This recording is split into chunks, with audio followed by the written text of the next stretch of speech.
Hey everyone, it's me, Phoenix, and I am about to show you how to do rendering.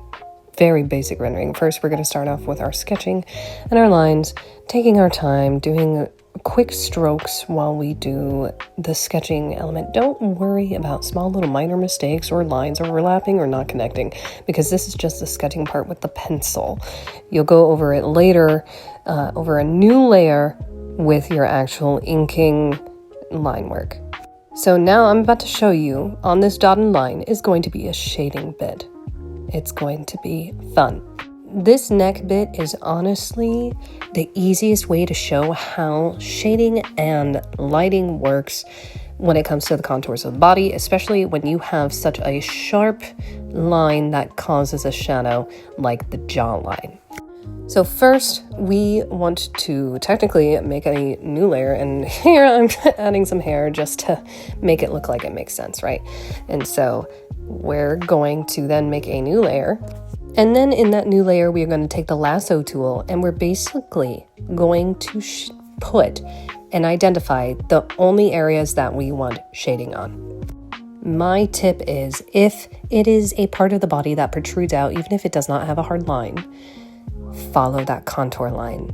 So if it protrudes out, that means that it's going to have more lighting than if it's protruding in. So convex versus concaved, you see the Adam's apple, that protrudes out, so that's going to have more light. So we're going to avoid that area.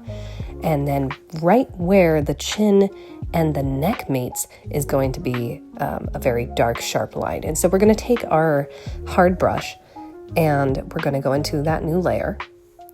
And we're going to fill it in and make sure that it's not completely black and that it's opaque. That way you still see your lines. You still see what's ever underneath, the color that is underneath, whatever details that are underneath on your base colors.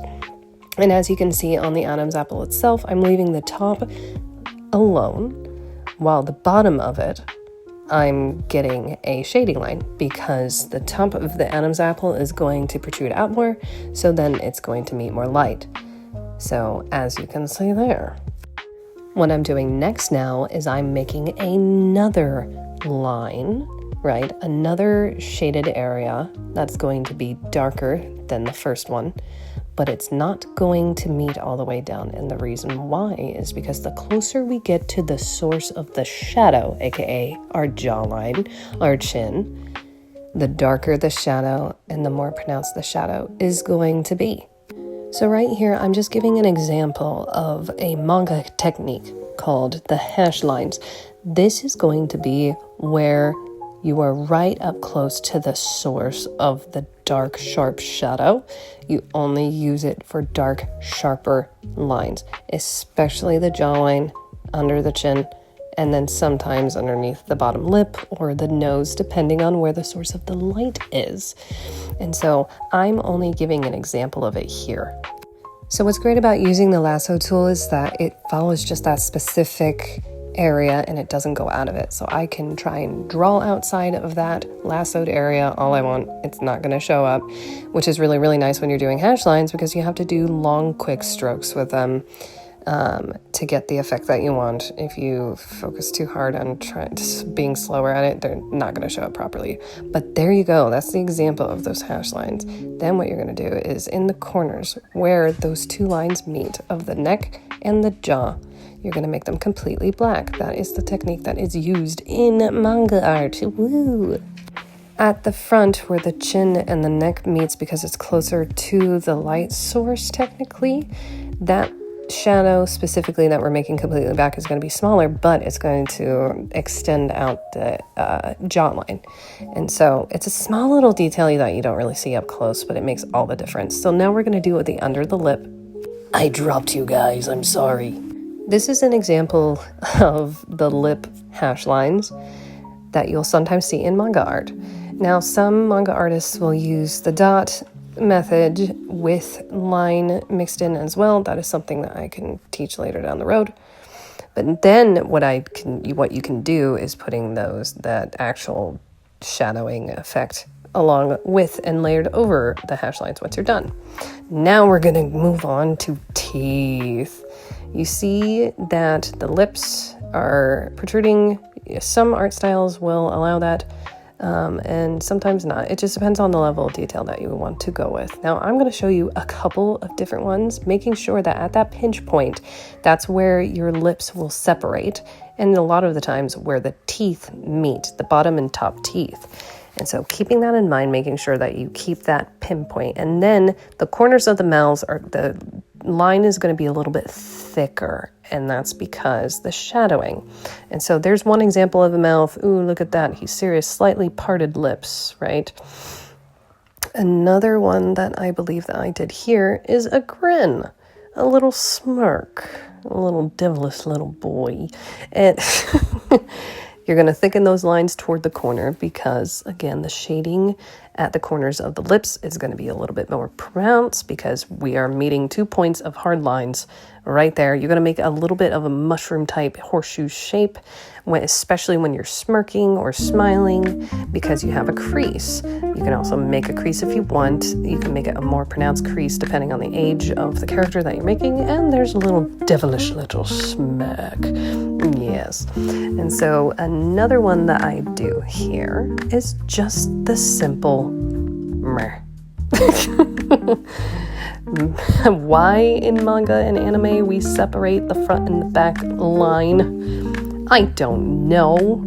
Don't ask me. Now, right now I'm putting little details here too. That makes him look a little bit older. It shows his age with the crease, or we can leave that corner alone, but a lot of times you want to thicken the line toward the corner, like I said.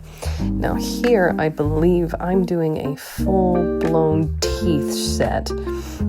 Now, you can, depending on the position of the face and how close up you are, you can make the teeth curved, but because of the position that my character is in, that line isn't going to be as pronounced and curved. I'm only doing it here just to show an example of it if it was way more full-blown side profile, like to the T, but this one is not. He is slightly askew, not quite a 3/4, but yeah. And so that's a little bit of a scowl, but obviously it's at a weird angle. It's because I'm zoomed in and I'm just fucking around with this piece. Again, we want to thicken closer to there, but also because he is doing a little bit of a sneer and lifting that lip up, then there's going to be a little bit more of a shading line, so you want to thicken that line.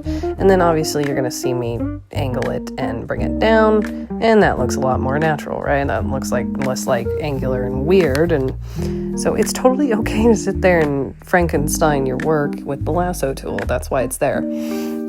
So now I'm going to go with a full-blown grin. I messed up there, see? I have to remember my rules that I'm working with when it comes to anime and what the face is supposed to look like. So we zoom out, make sure that it looks good.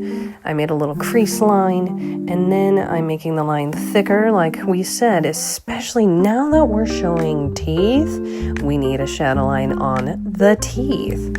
And we'll get to that in a second when it comes to rendering part, aka rendering our shading. And so now I'm showing full dental detail in this, which is something that I don't do often in my artwork because I'm usually just on the go and very quick, and it's zoomed out all the way a lot of the times with my dynamics. And so, but we're doing a bust right now. I'm teaching, and so now we're doing full set of teeth. And so we want to do the gum line, right? And then we want to do the shape of the dentals. We have behind the canine, which is our sharp one, is going to be our carnesials, and then our molars. Carnesials are what we use to eat meat, and then our molars is how to grind things. And then we have right now the canines, and then in front of that is our incisors. And so depending on the type of tooth that you are drawing is going to depend on the shape. And then there's always going to be slight spaces because of the shape of the teeth. There's going to be slight spaces in between top and bottom, and a lot of the times they line up with each other. Go ahead and do research on what teeth look like. I technically went to medical school, so I'm able to know the exact anatomy of teeth down to the T. Get it, teeth. And so now we're going to, I believe I'm filling in the gum. I'm just making them black, especially because this is manga art. You can do whatever you want with it. You can make the gums a dark red or a pink, depending on where the lining is. You could fill in those spaces in between the teeth with black as well for even more detail, but honestly, sometimes leaving spaces open is okay too and looks fine. My friend B, they like to not connect lines sometimes, and that's a really pretty way of doing things, like leaving things almost unfinished looking, and it makes it honestly just like look so much better, cleaner, less things to have to look at, right? Especially when you're, working so hard. And so now what I'm doing here is I'm doing the rendering part of shading. So because we have a top lip, it's going to create a natural shade line. It's not going to be big, depending on where your lighting source is. My lighting source right now is going to be from the front, but this is just showing your average shade line for that, okay? So now we're going to move on to the eyeball. Look at your hand.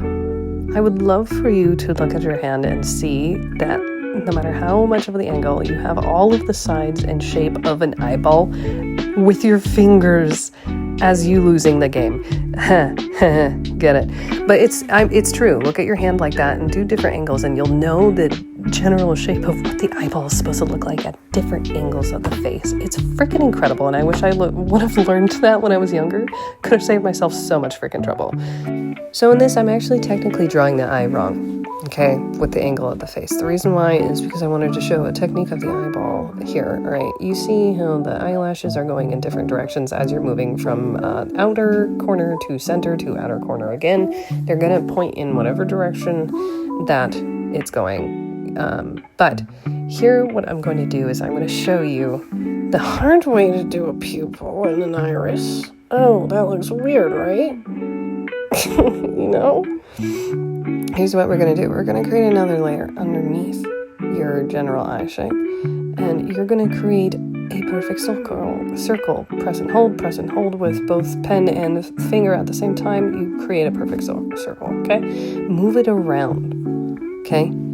The eyelid, for the most part, unless your eyes are wide and shocked, will always cover your pupil. That is a rule of thumb that I learned a very long time ago. Then you're going to erase your iris and your pupil where you can't fucking see it.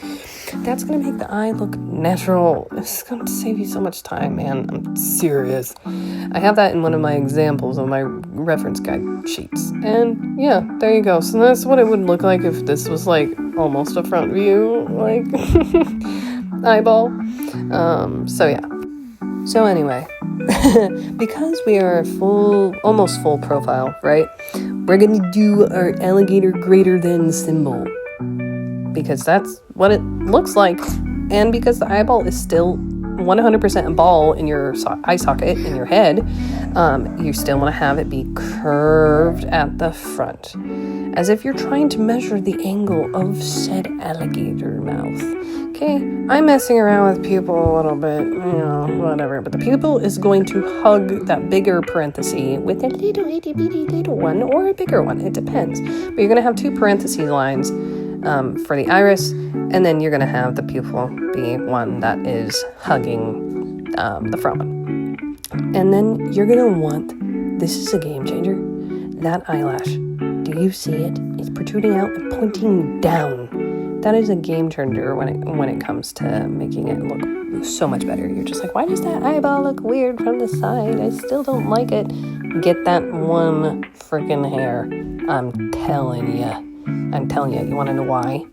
It's because, around the corner of the other half of the other side of that eye, there's more eyelashes. So that's why. It has to do with physics. And so, of course, you're going to have your eyelashes. As they get closer to the corners of the eyes, they're going to point toward that corner of the eye. And then when they get to the end, they're going to flare out and be pretty. Oh my goodness. Even with men, please give them eyelashes, for fuck's sake. Like, stop being weird. And now I'm fixing the size of the eyeball, and you want it to be as close to the bridge of the nose as possible, close to the edge. And also your eyebrow, you want it to be as close to the edge of the freaking brow line as possible. And I'm gonna fix my brow line because honestly, it ain't eaten. You know what I'm saying? If you can't tell, my art style is very similar to My Hero Academia. That's because I study it heavily. Because I have fan art I have fan fiction up the ass of it in fan art. Before I started being more confident in My Hero art style, I would just write my fan fictions, and I would always see them in my head, and I'm just like, I wish I could draw them. And because I've been an artist my entire life, but I was a realism artist, never an anime artist until recently. And then I started just fucking getting into it and studying my ass off. And I love first of all, I love the My Hero art style. Don't be weird. But also, I fucking love My Hero. I'm just not a weird My Hero fan. You know what I'm saying? You know the weird ones in the fandom that make things weird. I am not. But likely story, Phoenix. All right, bring those eyes forward. And then I'm going to bring the eyebrow even farther forward, because technically the eyebrow is supposed to be past the eye at this angle, especially. So you're going to bring it as close to the facial line as possible, making sure that it's butting up to the brow bone. Alright, and then one little detail I forgot to do is the eyelid. It follows the line of the eyeball, because it is a ball protruding out of the eye socket, and then you're going to make little crease lines. The more crease lines you do, the more older and tired they look, especially if you do lower lid lines.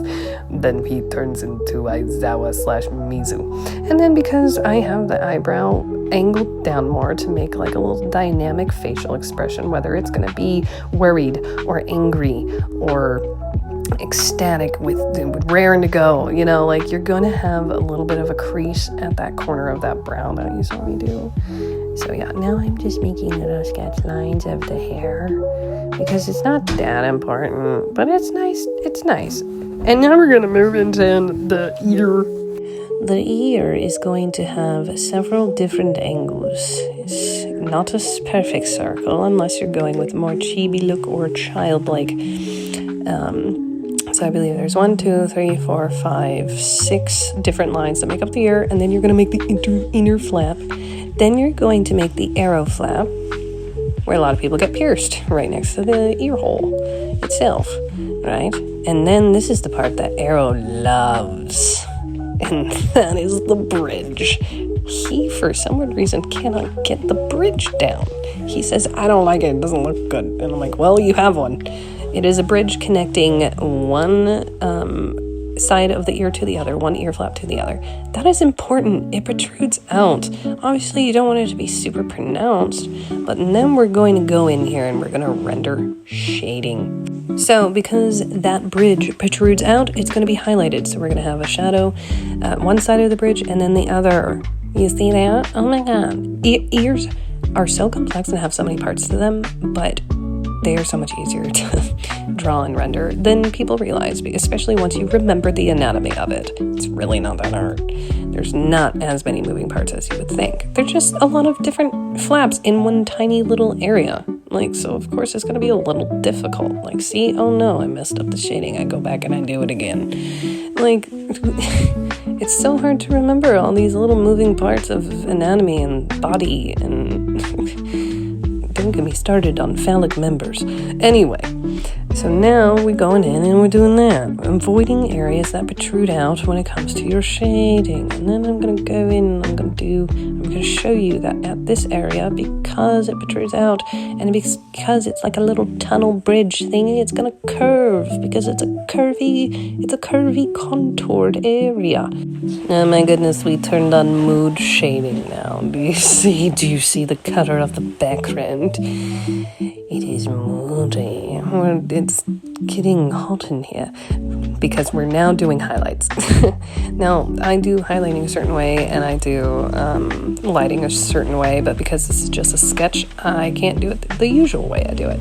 So I'm going to show you this by just highlighting it with the color orange, because our room is orange, which means that our light source is going to be a warm color. Now, you can always have your shading because the room is cold, and then have the highlights be warm because there's a warm light, or you can have cold light with warm shadows because, oh, I'm watching a movie on my TV and the walls are blue, right? Welcome to lighting, which is my specialty. As you can see, you're going to follow the contours, knowing how a tooth is shaped. It's curved, and there's different little tiny parts to it, knowing where our light source is at all times, even if you have to draw a little sun and an arrow telling you off to the side, hey, this is where my light source is, right? Even getting those back molars, just a little line, goes a long way. Or you can leave them alone and just do the front ones, depending on the level of detail you want to go with. But because I went with higher detail on my dentures here, because I'm an old lady, we're gonna do it just because. So I did the lip line and I did the nose line earlier, following the contours of the face, right? And of course, over here, I made a little bit of a mistake because I was like, oh yeah, I forgot. I'm supposed to not have it go all the way to the jawline. Like, do you see me doing this? Like, wait, that don't look right. It's okay to make mistakes. And so we're going to have it start at the top of the chin, come down. Look at me. I'm fucking up. And then it's going to taper off because the light source is at the front. And eventually it just tapers off because the jaw is back more. And you have the contour of the cheekbone and depending on the facial shape, how it looks from the front, which is why you do full character turnarounds, right? To know what it looks like from the front will tell you exactly how sharp of that taper of the lighting is going to be. That's why having full turnaround is so important. But then you're going to do the tip of the Adam's apple, you're going to do the curve of the Adam's apple, you're going to do this tendy right here on the neck. And then you kind of want to taper it off as it goes into the shadow line. But that is such an important piece to shade and to highlight. So is the collarbone, right? Because it protrudes out, especially toward the center where the sternum is, which I will show you right here. There's the other side of the clavicle, aka our collarbone. Clavicle. I like that word. You know what my favorite word is in the medical dictionary? Sphygmomanometer. You want to know what that is? A blood pressure cuff. It's my favorite. When I learned it in medical school, I was like, this is my favorite word in the entire world now. And so now I'm getting the front of the neck just below the apple of the Adam variety. And this is why men can't have nice things. They're the reason why the apple was eaten in the first place. It wasn't us. Anyway, that little notch of the shoulder, very important because it protrudes out. Oh, anything that protrudes out. Yes, even tiny bits of the ear. Look at that. The earlobe, right? The first front flap. And you don't even want to shade the entirety of that front flap, just the top bit of it. You see how it's halfway highlighted? Our bridge. The bridge, Arrow's bane of his existence. I'm going to bring that down and just make it fade because it starts to fade into a contour. We're also going to do the eyeball. Now, of course, I'm fucking up here. There, I cut it out. Now I didn't mess up. Making it a little bit more pronounced on the eyeball because it is a wet surface. Did you know? Did you know that your eyeball is wet? Did you know? All right, now we're going to go with the brow line. And then we're going to bring it down slightly because you have that point where the eyebrow is creased. It's going to bulge just a little bit whenever you're like your brows are knitted like that. It's like, yeah, you got that little bulge at the corner, right? And then we're going to do something I forgot to do earlier with my shading, which is fine. And something that I need to fix on it real quick. Hold on. this is embarrassing, is we're going to shade the eyeball because of the eyelid. It's going to go all the way into the corner. You need to cover part of the bottom of it because the eyelid is going to make the same amount of shape. It doesn't taper off in that corner because the corner is actually going to be more shaded. Look at that. Look at that shading. You're going to do that no matter what, in whatever angle you have of the face, unless the light source is coming from below the person. Now here's a fun little shading bit that I kind of like did a little bit of an experiment on, because I'm like, oh, but well, the light source could be slightly to the left side, and so we could have a little bit of shading going into the eye socket, and then because of the nose, then we can have a little bit going forward. Now, I forgot to mention earlier with my lighting, you see that triangle on the cheekbone? Always have that fucking triangle when you're doing lighting, because that is a very protruding part because of the cheekbone. But yeah, what am I doing now? I don't even know anymore. I'm sketching. Oh yeah, I'm sketching more hair. Because I'm like, let's kind of make him look semi-complete. Get some hair going. Naturally, because of static electricity, your hair is going to, especially toward the middle, because you have three different parts of the hair. You have front or bangs, then you have side or framing, and then you have the back bulk of the hair. Side and front are going to follow the path of static toward the face. Bangs will, honestly, they'll do whatever they want depending on your calic and part, and blah blah blah. You're gonna make quick, sharp flicks, especially when you're in the sketching phase, and then you can go back in and adjust, and then with your hard lines, then you'll be able to follow the path a little bit. And look at me, I'm just like, the lighting of my room, what do I want to do? But then I'm like, wait a minute, we're fine, you know. But yeah, and I'm adjusting the brightness of shading just to like show you guys like where exactly it is and what you can do depending on the type of room that you're in and the lighting source. You can mess around with it, but there you go. There's the boy. Yay! I'm gonna bring that brightness up, and there you have it. There's a man. That's all, folks.